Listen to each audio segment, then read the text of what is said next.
I got myself a take a note planner. Let's check it out.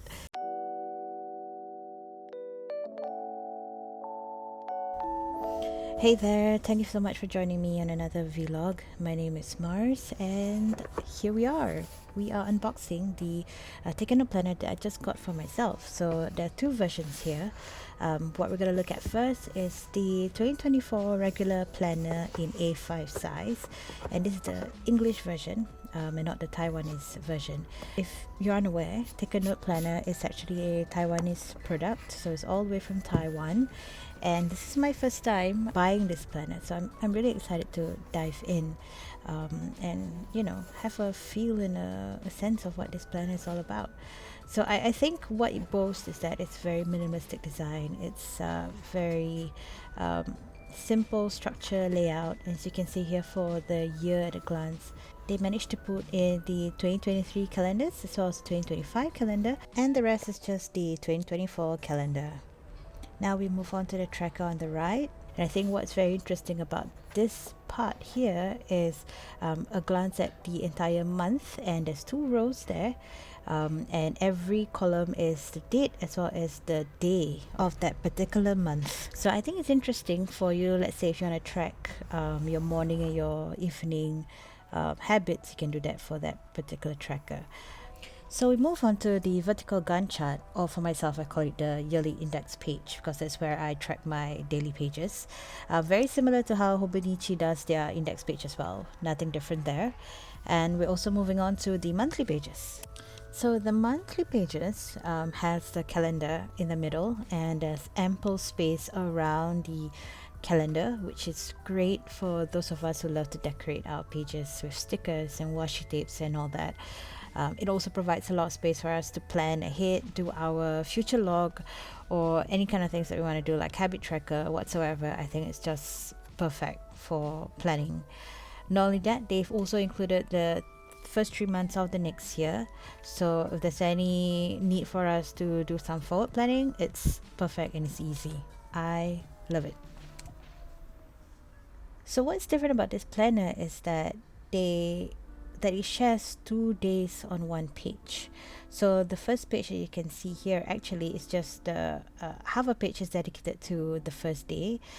Second half of the page is actually kind of like a horizontal layout of the week. So you have Monday, Tuesday, Wednesday, Thursday, Friday, all the way until Saturday and Sunday. I guess that's something that you can do, like plan the whole week ahead on that small column on the left side, and the rest would just be a daily half a page layout for each day. And yeah, as you can see, they also indicate which month it is by the color at the side of the page.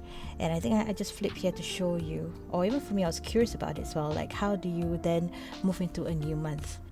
And it's as simple as the date of the previous month ends, it just follows through with the first date of the next month. So it's really nothing all too complicated. It's just 29, 30, 31st, and straight on to the 1st, 2nd, 3rd. Yeah, and I think what's also interesting is that there's a color that's marking or dividing the layout into 2. So that's the morning and the afternoon going to the evening. So I think that is helpful for perhaps if our daily work only starts after a certain time, or maybe only starts after lunch, or maybe it's easier for us to kind of plan accordingly because we know that's the morning and that's the afternoon to evening. That division of the color could be quite simple for us to plan as well. But I know maybe it might be something that not many people would like, because they'll prefer a clear blank space for them to do whatever it is they want to do, or spread across the whole day. But anyway, so I was also curious about how it goes into 2025. So it's exactly the same. It just naturally goes into 2025. So the last few pages is basically a blank grid page, and they've also highlighted the dots there for you to be able to kind of lay out your pages much easier, or more in a more efficient manner, because you then okay, this is the halfway mark, this is the quarter-way mark, and then you can just draw your lines accordingly. So for this regular planner, I believe the last few pages is only a few sheets. I think it's only about 3 sheets or so. The last page is where you write down your name, perhaps address, number, or anything in case of losing your book. So yeah, it's very simple, and I really like it actually. So yeah, I was also curious about the medium size, so I decided to buy myself a medium size.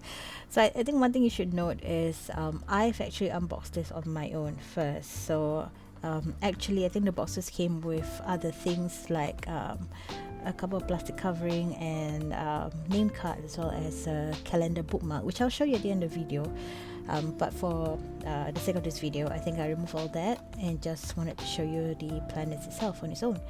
So the medium planner, of course, is a much smaller size.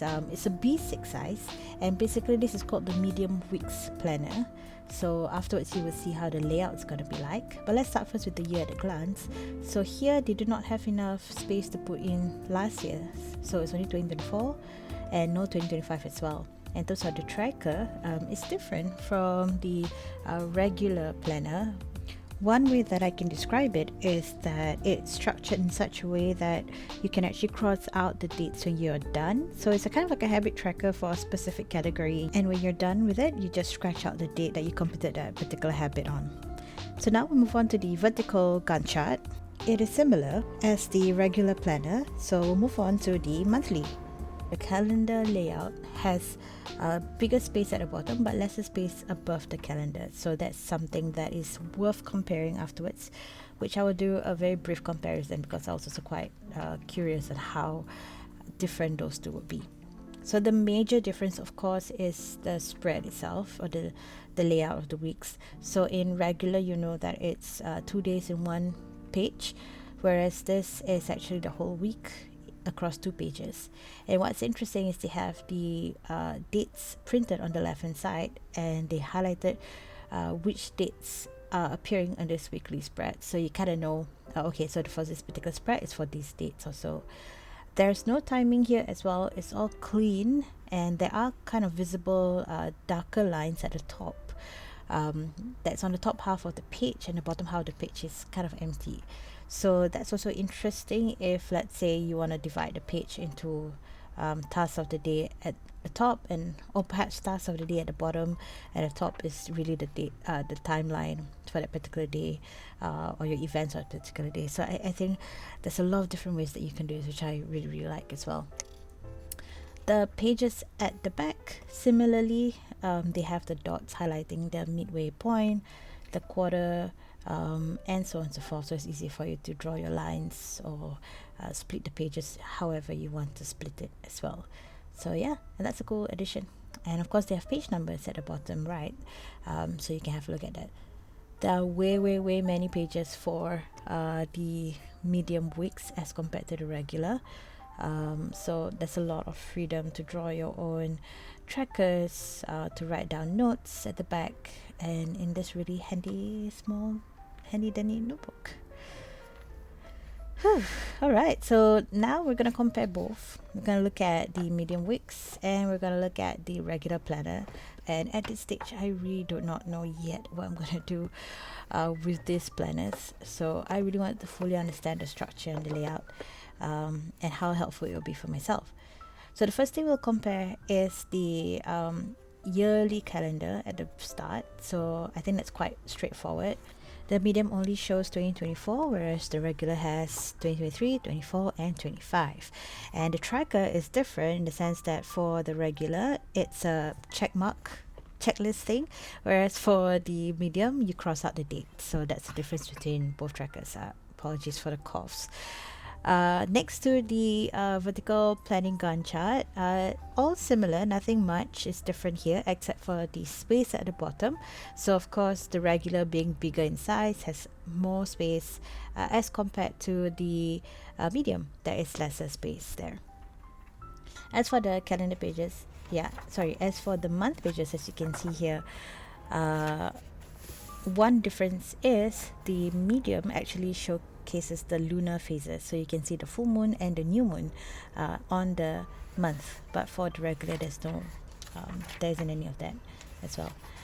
One thing that I got confused as I was comparing this is that, as you can see on the right hand side, there are numbers like P040 oh sorry, P040 or P058, and the numbers are not the same in both planners, so I was a bit confused, but I managed to figure it out, and I'm so happy that I made this revelation. So basically, if you see that it's P048 and it's on the same line as 29th to 31st of January. So if you were to go to page 48, which I'm trying to go to, struggling to go to here, and you open it up, you can actually see 29, 30, 31st. So basically those are page numbers to guide you to the weekly spread. Isn't that amazing? I think that's so simple. It's great. So now we've come to the comparison between the weekly spread as well as the 2 days on one page spread, and I think we've spoken quite a bit about it earlier, so I'm just going to skip to the last few pages, which is the blank grid pages. And I think the only difference here is the quantity, the number of pages that's available in each planner. It's more in the medium and lesser in the regular. So we've come to the last page where you can write your name, and it's the same for both planners. So that's it. The texture of the cover page is a bit rough. It's not smooth, but it's quite thick, so it makes it like a nice feel. These are the thank you cards as well as the calendar bookmarks that you receive as well together with the planners, and I think they make perfect bookmarks for your books. Alright, so that is the end of a quick review or look at the Take a Note planner. I hope you enjoyed my little review, and if you have any comments or any suggestions or how you felt about the Take a Note planner as well, if you own one, please let me know in the comments below. I'll be more than happy to have a chat with you about it. Alright, so that's it. Catch up with me in my next video as I talk about my planner stack. See you again soon. Bye bye.